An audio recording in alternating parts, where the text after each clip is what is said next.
Bienvenue dans l'essentiel du dessous des cartes. 11 000 kilomètres, c'est le long voyage qu'a fait cet homme, le président de la République démocratique du Congo, Félix Tshisekedi, pour se rendre à Pékin, Shenzhen, Shanghai et Hong Kong ces prochains jours. Première visite d'État en Chine pour le successeur de Joseph Kabila, élu en 2018. Une visite pas tout à fait comme les autres, car le président congolais vient avec le message suivant, je cite son porte-parole: l'objectif n'est pas la signature de gros contrats, mais plutôt de recadrer les relations entre la RDC et la Chine. Car le problème est le suivant, la RDC regorge de matières premières dont la Chine a besoin, mais le deal est trop inégalitaire et les Congolais veulent revoir les termes du contrat. Sortons nos cartes.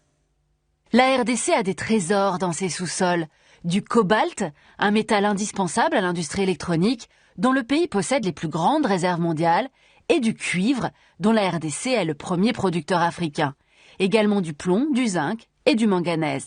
Des mines d'étain et des mines d'or, mais aussi du coltan, qui sert entre autres à la fabrication de nos téléphones portables. 80% des réserves mondiales sont situées sur ce territoire.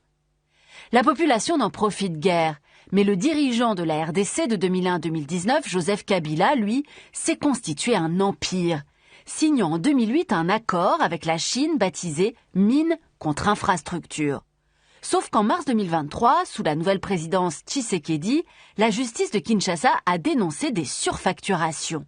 En résumé, trop d'argent versé à la Chine au regard des infrastructures réellement livrées par Pékin.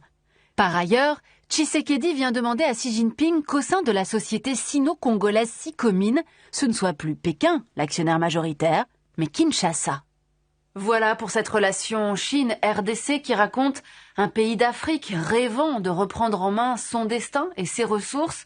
Il faut dire qu'entre la Chine, État continent de 9,6 millions de kilomètres carrés, et le continent africain, 30 millions de kilomètres carrés, le déséquilibre économique est vertigineux. Regardez, PIB chinois en 2022, 17 000 milliards de dollars, PIB africain, 2980.